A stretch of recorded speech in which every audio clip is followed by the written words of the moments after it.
కడుపు భాగంలో సివియర్ గా పెయిన్ వస్తుంటే కామన్ గా అనుకునే రీజన్స్ అపెండిసైటిస్ లేదా కిడ్నీలో స్టోన్స్. కానీ ఆడవాళ్ళలో ఇంకొక కండిషన్ ఉంటుంది. అదేంటో ఒక పేషెంట్ స్టోరీ ద్వారా తెలుసుకుందాం.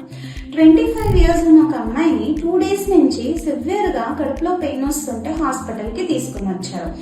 ఆల్రెడీ తను పెయిన్ కిల్లర్ ఇంజెక్షన్స్ తీసుకున్న పెయిన్ అనేది తగ్గలేదు. సో తనని ఇమీడియట్ గా స్కాన్ కి ప్లాన్ చేశాం.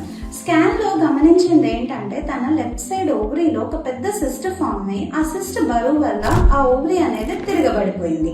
ఈ కండిషన్ ని ఓవేరియన్ టార్షన్ అని అంటారు. ఇది ఒక ఎమర్జెన్సీ సిచ్యువేషన్. సో తనని ఇమీడియట్ గా సర్జరీకి ప్లాన్ చేశాం.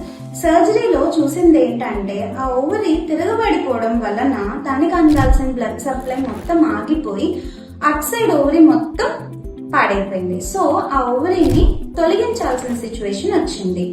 ఇదే పేషెంట్ కొంచెం ముందుగానే తన సిమ్టమ్స్ ని గమనించుకుని కొంచెం ఎర్లీగా హాస్పిటల్ కి వచ్చి ఉంటే ఆ ఓవరీని సేవ్ చేసే సిచ్యువేషన్ ఉండేది. సో నా అడ్వైస్ ఏంటంటే ఎలాంటి సిమ్టమ్ ని కూడా నెగ్లెక్ట్ చేయకుండా సరైన టైంలో హాస్పిటల్ కి వెళ్ళి ట్రీట్మెంట్ తీసుకోవడం చాలా ఇంపార్టెంట్. Thank you.